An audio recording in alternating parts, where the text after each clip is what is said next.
Welcome back to Audio Summary on the Book of Genesis.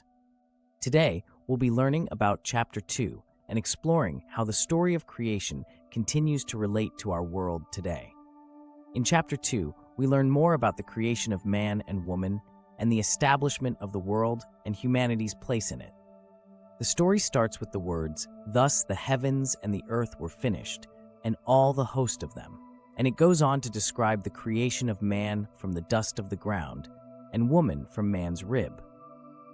It also describes the Garden of Eden, where God placed the first man and woman and the command for them to take care of the garden. One of the key themes in this chapter is the idea of work and responsibility. God creates man and woman and gives them the task of taking care of the garden and all the creatures in it. Another theme in this chapter is the idea of relationship. God creates man and woman and places them in the garden, but he also gives them the command to be fruitful and multiply. This tells us that God created us for relationship, not only with him, but also with others. As we look at the world around us today, it's easy to see the evidence of God's design for relationships. From the way families and communities are built, to the way we find companionship, love, and intimacy, it all points to God's plan for relationship.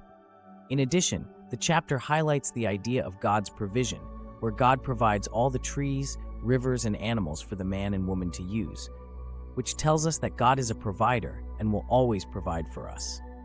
This is something that can give us comfort and hope in a world that can often feel uncertain and chaotic.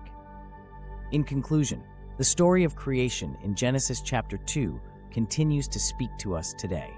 It reminds us of the importance of work and responsibility in our lives, the value of relationships, and the provision of God. Thanks for listening. We are Jesus Hears, a Christian ministry using artificial intelligence to spread the word of God.